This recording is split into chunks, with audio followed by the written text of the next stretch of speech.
संरक्षण मंत्री राजनाथ सिंह आणि चीनचे संरक्षण मंत्री ॲडमिरल डॉन जून यांच्या द्विपक्षीय संबंधांशी संबंधित मुद्द्यांवर विधायक चर्चा।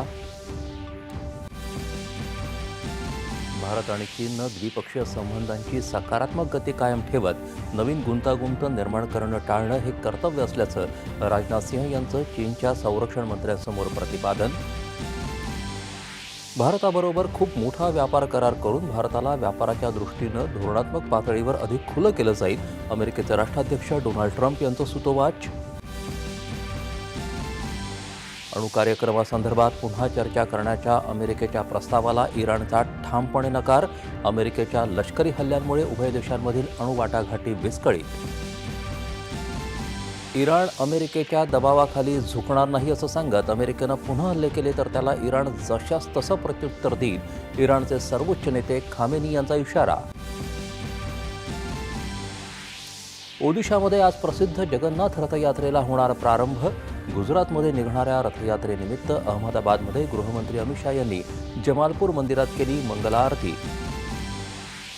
दुचाकी वाहनांवर पथकर लावण्याचा सरकारचा कुठलाही विचार नाही, या संदर्भात आलेल्या बातम्या चुकीच्या, केंद्रीय रस्ते वाहतूक मंत्री नितीन गडकरी यांनी केलं स्पष्ट।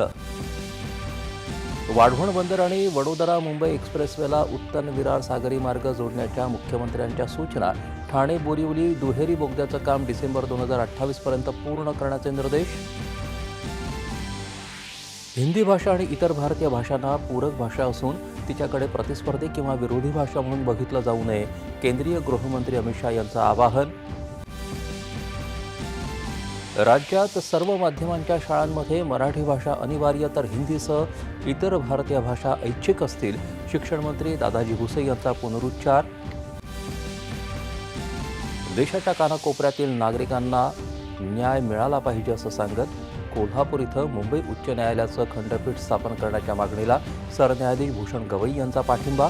आणि क्वालालंपूर इथं झालेल्या आशियाई दुहेरी स्क्वॉश स्पर्धेत भारतानं सर्वच प्रकारात सुवर्णपदकांची कमाई करत पहिल्यांदाच पटकावलं या स्पर्धेचं विजेतेपद। नमस्कार।